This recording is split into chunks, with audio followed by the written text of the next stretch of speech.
വബറകാതുഹു.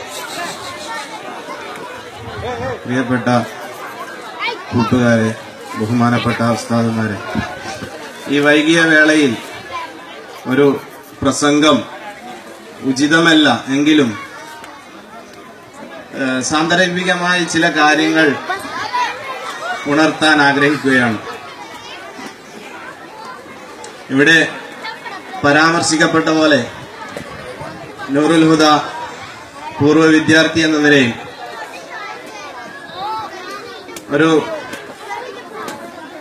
Spoken English trainer എന്ന നിലയിൽ എനിക്ക് ആ നിലയിലെത്താൻ തീർച്ചയായും നൂറുൽ ഹുദയുടെ പ്രചോദനം, ഉസ്താദുമാരുടെ പ്രചോദനം അത് എന്നും അനുസ്മരിക്കേണ്ടതുണ്ട്. അൽഹംദുലില്ലാഹ്, കേരളത്തിലെ ഒരുപാട് സ്ഥാപനങ്ങളിൽ ക്ലാസ് എടുക്കാൻ കഴിയുന്നത് ഈ ഇരിക്കുന്ന ഉസ്താദുമാർ നുകർന്നു നൽകിയ വിജ്ഞാനം അത് മറ്റുള്ളവർക്ക് ഷെയർ ചെയ്യുമ്പോൾ തീർച്ചയായും വളരെ സന്തോഷമുണ്ട്. ഈ സമ്മാനം വിതരണം ചെയ്യുന്ന സാഹചര്യത്തിൽ ചില കാര്യങ്ങൾ അനുഭവത്തിന്റെ വെളിച്ചത്തിൽ പറയാൻ ആഗ്രഹിക്കുകയാണ്. നമ്മൾ പലപ്പോഴും കുട്ടികളെ അവരുടെ കഴിവുകൾ പ്രോത്സാഹിപ്പിക്കാൻ വേണ്ടി സമ്മാനങ്ങൾ നൽകാറുണ്ട്. മഹാനായ പ്രവാചകൻ സല്ലല്ലാഹു അലൈഹി വസല്ലം ഒരു സ്വഹാബി കവിത പാടിയപ്പോൾ അവിടുത്തെ മേൽത്തട്ടം സമ്മാനമായി നൽകിയ ചരിത്രം നമുക്ക് വായിക്കാം. അതുപോലെ നാം ഇവിടെ വിതരണം ചെയ്യുന്ന സമ്മാനങ്ങൾ അത് കുട്ടിയുടെ നാളത്തെ വിജയത്തിന് വേണ്ടിയുള്ള ഒരു പ്രോത്സാഹനമാണ്.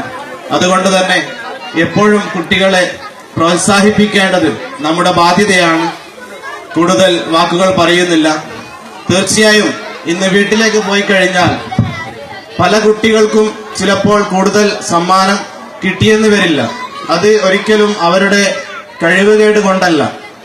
പല കുട്ടികൾക്കും പല കഴിവുകളായിരിക്കും. അതുകൊണ്ട് ഒരിക്കലും അവരെ നിരുത്സാഹപ്പെടുത്തുന്ന ഒരു സംസാരം നമ്മിൽ നിന്ന് ഉണ്ടാവാൻ പാടില്ല. നല്ല രീതിയിൽ അവതരിപ്പിച്ച കുട്ടികൾക്ക് ഒരുപാട് സമ്മാനങ്ങൾ കിട്ടിയിട്ടുണ്ടാകാം. പക്ഷേ ഒരു സമ്മാനവും കിട്ടാത്ത കുട്ടി, ഒരു കഴിവുമില്ലാത്ത ആൾ എന്ന നിലയിൽ ഒരിക്കലും അവരോട് ആ രീതിയിൽ സംസാരിക്കരുത് എന്ന് മാത്രം പറഞ്ഞുകൊണ്ട് ഇതിന് അവസരം തന്ന ഉസ്താദുമാർക്കും കമ്മിറ്റി ഭാരവാഹികൾക്കും 1000 നന്ദി അറിയിച്ചുകൊണ്ട് അസ്സലാമു അലൈക്കും. നമ്മുടെ കമ്മിറ്റിയുടെ ഫൈനാൻസ് കമ്മിറ്റി ചെയർമാൻ